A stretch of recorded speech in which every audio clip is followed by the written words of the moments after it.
This podcast is sponsored by Inside Out Group, the specialists in high-risk and challenging filming and time-lapse, covering health and safety videos for rail, construction and infrastructure projects nationwide.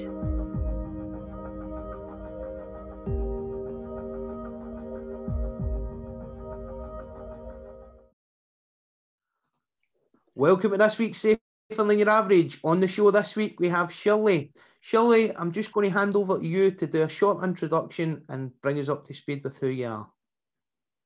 Thank you very much, Blair. So my name's Shirley Parsons. I run the specialist HSEQ recruitment company called, surprisingly, Shirley Parsons Ltd. So we had our 15-year anniversary last month. It's on the 1st of October. When we started the company, there was 2 of us. And now we've got 65 staff spread over Aylesbury and Reading in the UK and Boston and LA in the States. We've also got an office in Germany, and one of our consultants is based in Denmark. So quite a diverse workforce. Yeah, and spread out quite globally as well. That's excellent. So I don't know if you've seen the podcast before, Shirley. We like to just go right back to the beginning, where you grew up, a little bit about your early life. Okay, well, I was born and bred in Leeds in West Yorkshire.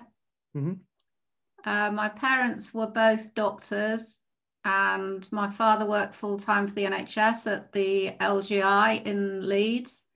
He was in charge of the kidney transplant unit there. Yep. So he had quite a stressful but very rewarding job. They carried out the first kidney transplant in the UK there. Wow. So he was pretty well known. My mother was also a doctor. She worked part-time so that she could bring up the 3 girls. So I had 2 sisters, one older, and I was the middle one, and then obviously one younger. So I went to school in Leeds. Did pretty well at school. I was always interested in sport as well, so hockey, tennis, anything that involved running around, really. Yeah. I then went to Sheffield University and read chemistry. Not too sure really why I chose chemistry, except I was good at it at school, I suppose, and I thought, well, if I do something I'm good at, I'll have more time for socialising. Probably the wrong reason. But anyway, I did well, absolutely loved Sheffield. Came out with a first-class honours degree. Excellent. And at that time when I graduated, I guess we were in the middle of a recession, and there were hardly any jobs going for research chemists. And after 3 years of doing chemistry, the only thing I knew was that I didn't want to carry on being a chemist. Okay. So a friend of mine heard about this MSc course in Manchester called Pollution and Environmental Control. Okay. It was the first year that they ran the course, and I applied for it, and there was only 12 of us, and I got a place on that. So I went over to Manchester for a year. And I absolutely loved the course because it was using the basic information and the scientific knowledge, but making it apply to everyday life. And obviously, some 40 odd years later, it's only really just coming into its own, looking after the environment. So I guess all my life I've had the sort of the Yorkshire down-to-earth attitude to life. Yeah. Pretty straightforward, pretty blunt, some might say. I think people know where they are with me. Excellent. And although I don't live in Yorkshire now, I live in Stoke Mandeville, which is near Aylesbury. I've still got family in Yorkshire, and I love going back there. Yeah. And do you travel back there often then, Shirley? Yeah, not so much at the moment, obviously, because of COVID. My sister still lives there, and nieces and nephews live there. And my mother, who sadly passed away in the summer, she lived in Leeds most of her life, and she died in June, just 5 days before her 100th birthday. Oh. So I used to go up and see her every month, which gave me a chance to see the rest of the family and everything. Yeah. So at the moment, I'm really missing doing that. Yeah.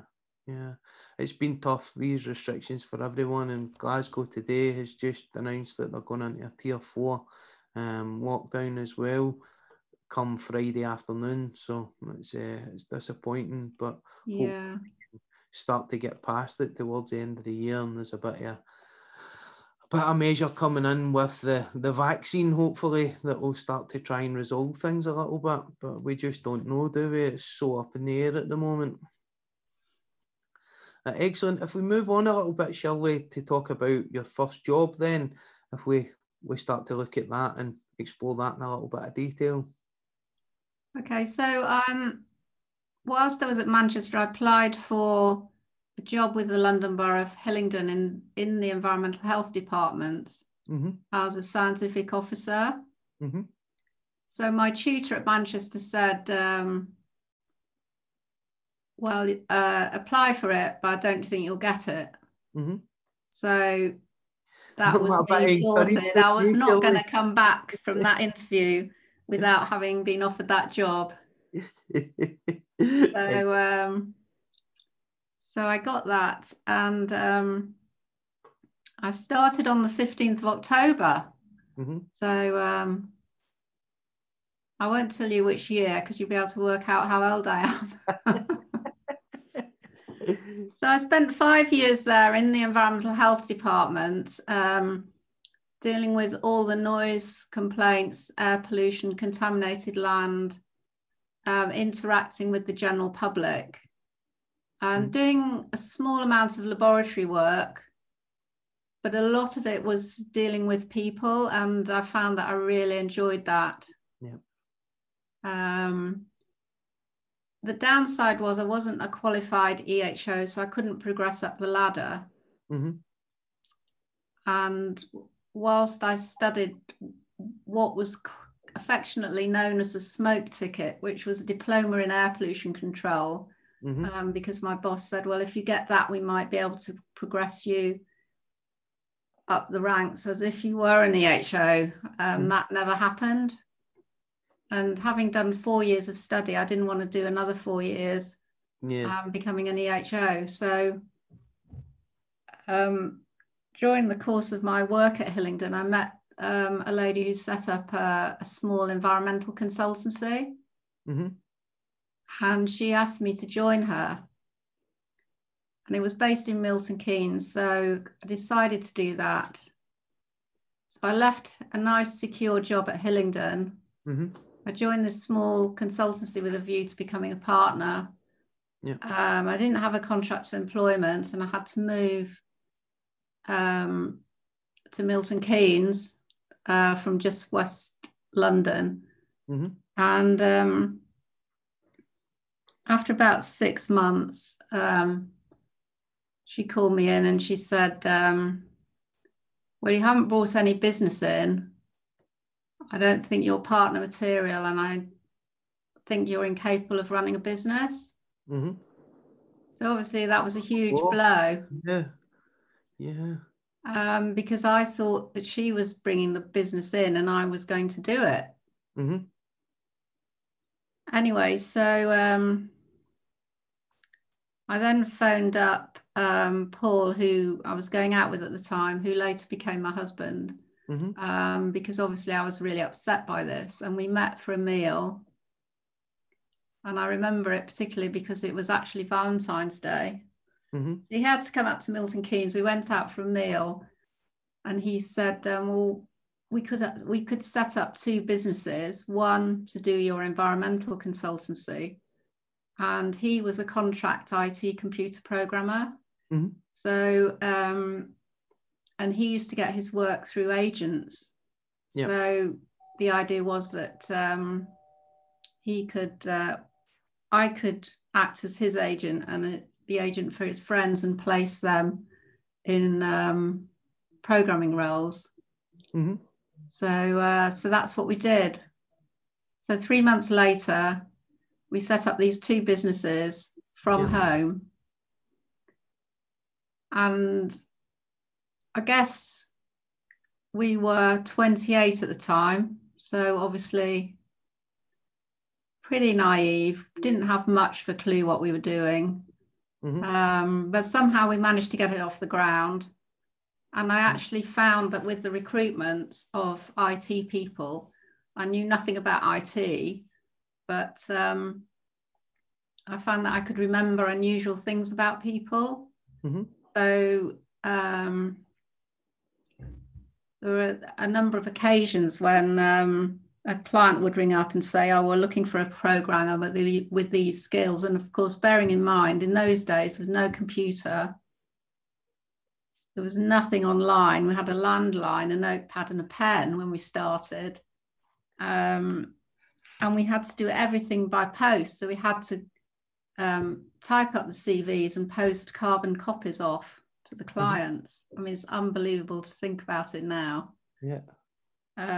But we actually got it off the ground. We made some placements, and whilst all this was going on, I was carrying out environmental consultancy, which was basically monitoring noise on construction sites and looking into contaminated land. And I ventured into doing occupational hygiene surveys as well. Yeah. So that's how the business all began, really. Mm-hmm. Mm-hmm. So what was the next step from there then, Shirley? How did the business start to grow from there? Can you tell us a little bit more about that? I guess it was sheer hard work. Mm-hmm.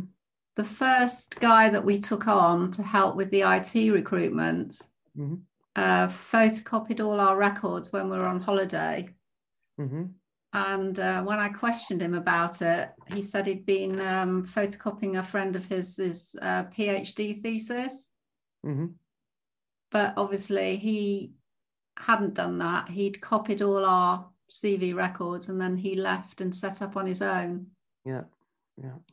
Wow. So that wasn't great. But after about a year, we moved into offices in Aylesbury. Mm-hmm. And we gradually took on more people. Mm-hmm. And one of the first jobs I had actually was being a sales person for a company that was an agent for what were called Sypol pumps, which I'm sure you're way too young to remember, but they were small individual monitoring pumps that people wore in the factory to monitor their exposure to organic solvents. Yeah. And so I helped him sell those for a while. So I got some sales experience, met quite a few people. I think really it was a case of meeting as many people as possible and just trying to remember them and keeping in touch with them. So lots and lots of amusing stories. It's really hard to pick out. Brilliant. Pick out any of them, but I suppose to a large extent I was pretty much self-taught. But I think my advice for anybody setting up a business is that it's all about your network. It's all about who you know, what you know about them, who they can introduce you to. It's all about following up with them, keeping in touch with people, and then they can recommend you and help you. Yeah. But it's really not for the faint-hearted, because there are quite a few disappointments that happen along the way. So you've got to be pretty resilient. Yeah, yeah. And I was thinking that actually about the COVID, because to start with, when we were working from home, obviously I was based in the house all day with no computer access to anything like that, only a landline. And the highlight of the day for me would be if someone had paid us, and bearing in mind it would be by cheque, I'd walk into the village where there was a bank, I'd pay the cheque in, and then I'd walk back a slightly different way, just to have a break and then get on with the work again. It's not too dissimilar from the situation we're in now. And obviously, as children growing up in Leeds, we never particularly did very much. We just went out and played on our bikes with our friends, went out for walks, just did very simple things, which is about all we can do at the moment, isn't it? Yep, definitely. It's really interesting that, and I've seen it impact my children. My youngest was born just 2 weeks before the lockdown, so she's had a totally different life compared to the older one, that she didn't really get a huge amount of interaction with the extended family at the start of her life. So she was a lot more kind of bonded to me and her mum, rather than being bonded to the extended family and me being away working, which is what happened with the first one. So it's interesting how all of these things are all going to factor into the future of this experience. And every generation has had something that's been slightly different. Like my grandfather's generation had the Second World War. The generation before that, my great-grandfather, they had the First World War. And if you step through all of the ages, it's been something different every time. And I think in the future, when we look back on this period of time, it will be like one of those big world events that we recognise. Yeah, and definitely. I think the other thing that we're going to recognise out at the back of this big world event is going to be the differences in some businesses. Some businesses have been amazing at treating their staff and looking after them and trying to keep the money coming in and keep a bit of normality. And other businesses haven't been so great at it, at looking after other people and bringing them on. So it's going to be interesting, the gap that opens up there. But moving on from there a little bit, Shirley, thank you for that. That's really interesting insights. If we look at stepping through your career a little bit now, can you tell us a little bit more about the growth of your businesses and when you thought you'd really made it? How it felt when you thought, right, that's me. I'm here. I've arrived. The business is going great. Talk us through that kind of period. Oh, that's a bit difficult because there's always something else you can achieve. Yeah. I'm not sure you ever think you've made it, but there've been lots of interesting times. So anyway, we grew the company, and I think it was. Well, Paul and I got married in 1984, and then we had 2 children, Will and Mike, in 1986 and 1989. And I came back to work when the younger one was only about 4 weeks old and had all this work to do. And we'd built Sypol up then to about 8 employees, and they all left, apart from one loyal employee called Moyna, who I'm sure many people who subscribe to the COSH helpline will remember. And so I then phoned up Lawrence Waterman, who I'm sure you've heard of, and he ran a small health and safety consultancy. This is 1989 we're talking about, 1990. Yeah. And I'd already met him before and done some joint projects with him. So he said, well, why don't we merge the 2 businesses together, which we then did. And so we became health, safety and environmental consultants. And we kept the Sypol name. Yep. And so we sold that in the late 90s to Liberty Risk, based in Boston in the States. And by this stage, we had about 70 employees. And we ran a very successful COSH helpline, which is still going today. So well, it's really groundbreaking still today, but having that away back then was an absolutely fantastic concept, because it allowed businesses that maybe didn't have the expertise to manage their costs well to then have an expert on hand to give them the advice and help them step through the process. I mean, it was really good. So the idea to begin with was to develop a software package to enable people to do their own cost assessments when the regulations came out. Mm-hmm. But it rapidly became apparent that people didn't want to do their own cost assessments. Yeah. Because they didn't really understand chemicals. Mm-hmm. And they felt really nervous about doing the assessments themselves. So that's when we started building up the cost assessments. Mm-hmm. And it became like a club. So people, every cost assessment we did for individuals was then put on the database. Mm-hmm. So when you paid a subscription, you got all these cost assessments, and then you could select how the activity that we're using the materials and get the cost assessment. Mm-hmm. So that worked really well. And I would say that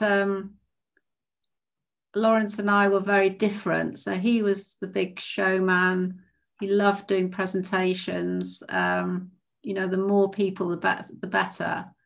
And that wasn't my style at all. So I was much better one-to-one with the clients, nurturing them and getting more business from them. Yeah. It actually worked really well. Mm-hmm. But then we sold Sypol and we went our separate ways. We had the opportunity of buying the business back, which was amazing, really. And by this stage, we had started doing recruitment as part of Sypol. Mm-hmm. So Lawrence, Karen and I went out for a curry after a directors meeting one evening. Mm-hmm. And I suddenly had a light bulb moment that we could do recruitment for health and safety people, because obviously I'd done some IT recruitment several years before that. Yep. And Lawrence said, well, if you think you can make a business out of it, then let's do it. Mm-hmm. So then pretty soon after that, I started phoning up clients saying, this is what we're thinking of doing.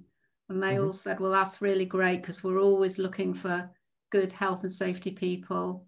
You can definitely work with us and help us. So that's what we did. We started that off. Mm-hmm. And I can still visualize the first advert that we put in the SHP magazine. It was supposed to go in on the 1st of January. Mm-hmm. And it came out on Christmas Eve, would you believe? And it was all down the right hand side of the page, and it said new year, new job ?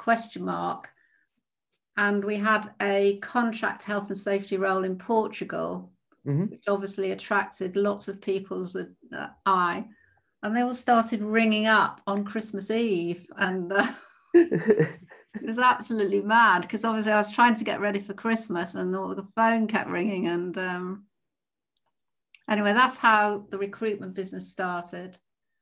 And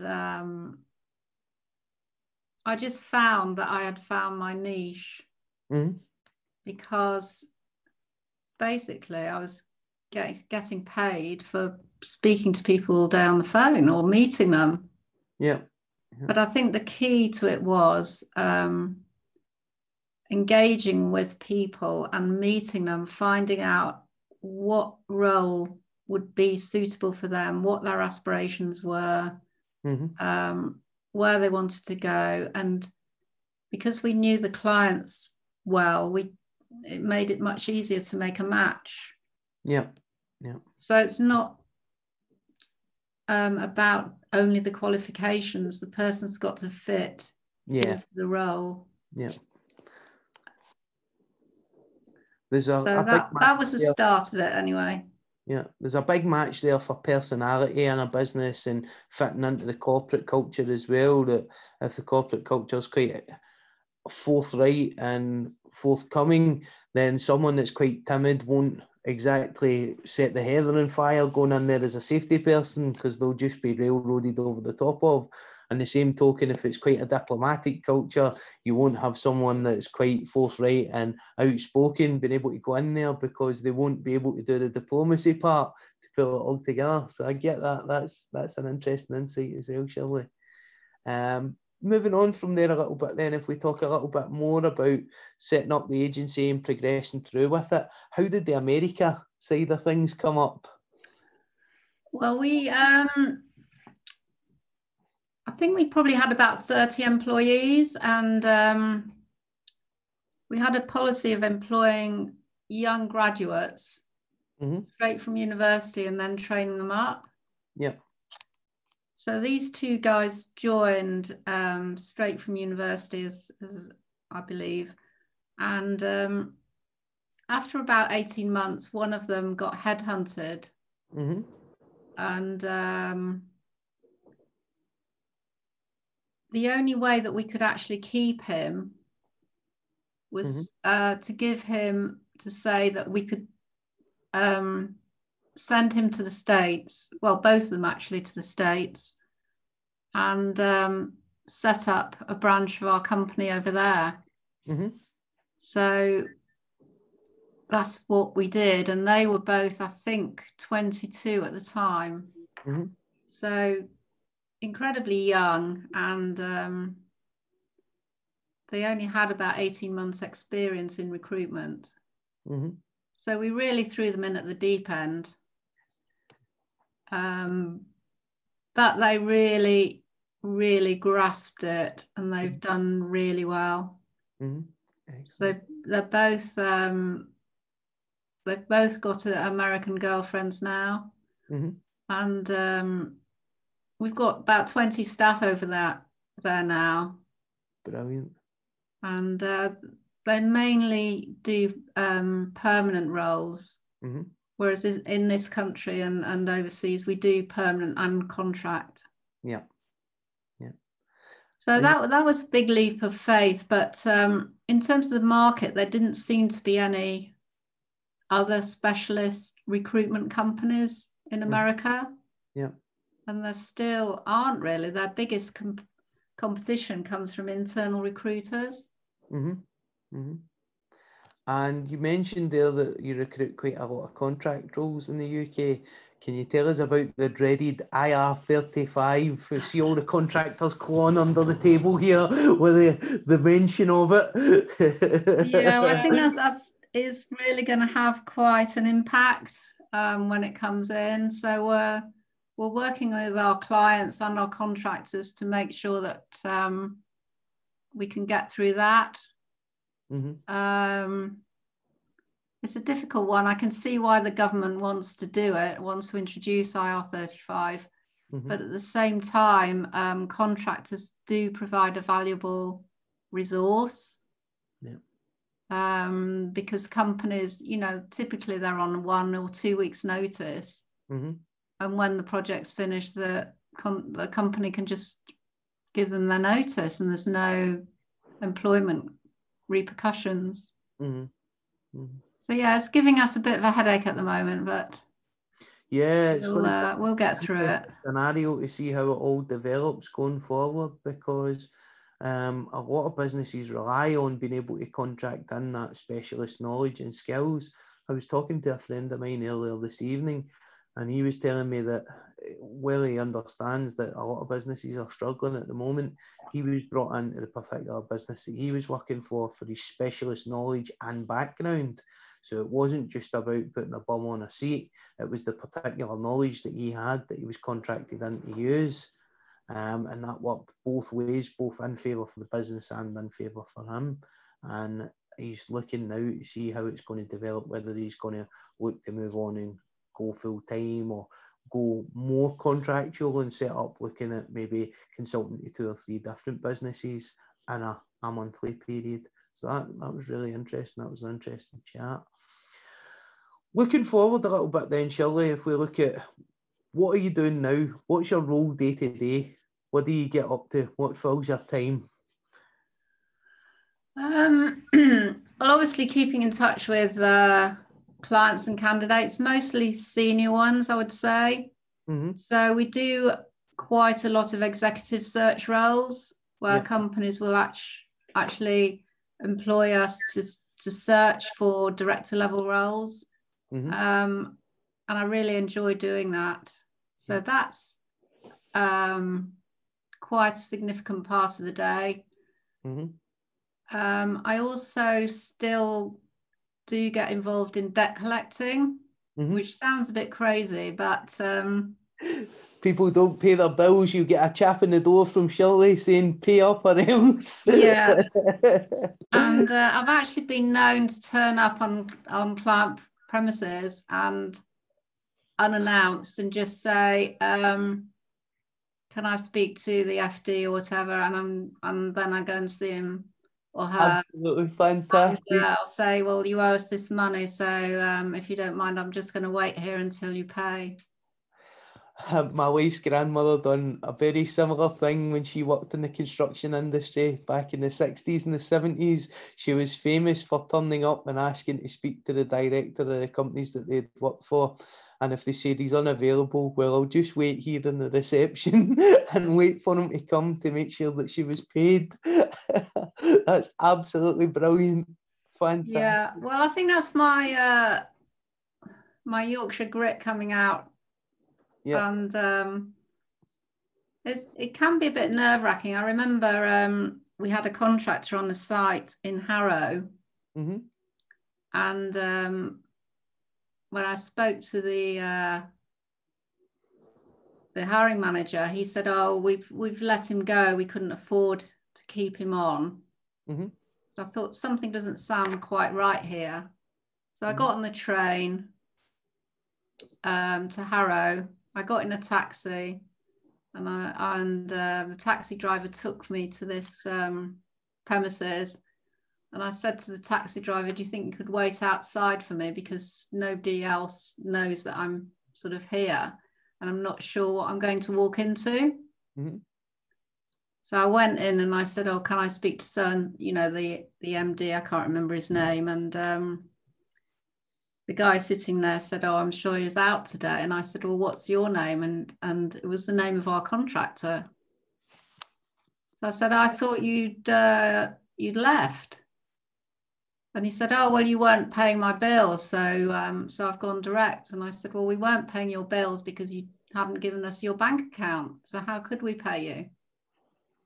So so anyway, we sued the company for permanent recruitment fee.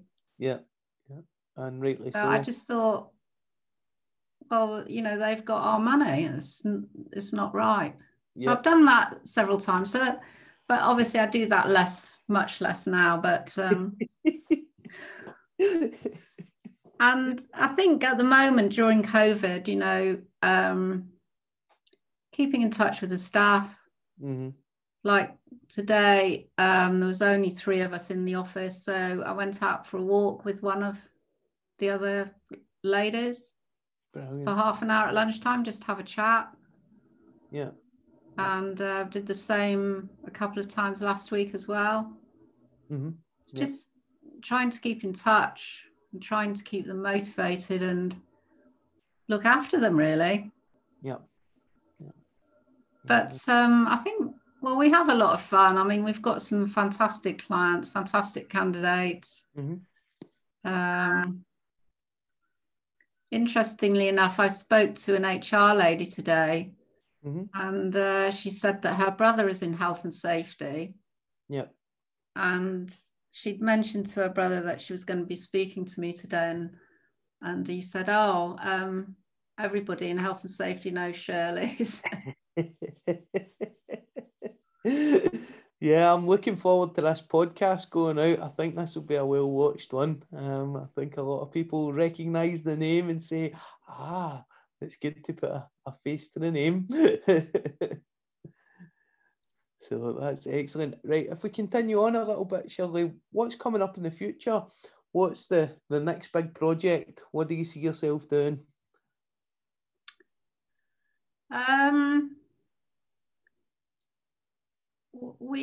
Our ambition is to be a responsible organisation. So in terms of looking after the environment, sustainability. It's really about environmental social governance. So I think we'll be moving more in that direction. Okay. We want to, so we do health, safety, environment and quality recruitment. So we want to really promote the environmental side of that. Yeah. Because I think it's worthwhile, and a lot of companies at board level are now talking about ESG. Yeah. So that's a big part of it. We're also supporting some of our clients on major projects. So we're moving slightly away from recruitment to more project-focused consultancy, particularly in wind and energy, which is definitely an expanding area now. Yeah, it's a massive growth market. Yeah. Excellent. Thank you, Shirley. What advice would you give to someone starting out in health and safety today as a career, if they're maybe watching this and thinking, I'd love to either take health and safety as a first career or step into it from having a little bit of life experience from a different role? Definitely go for it. It's a fantastic career, I think. Particularly actually for women, and quite often we do get asked if we have any female candidates, which I know clients aren't supposed to do, but I think it's a particularly good career for women. I think they make excellent health and safety managers. There's a sort of, well, an empathy that comes maybe more naturally to women.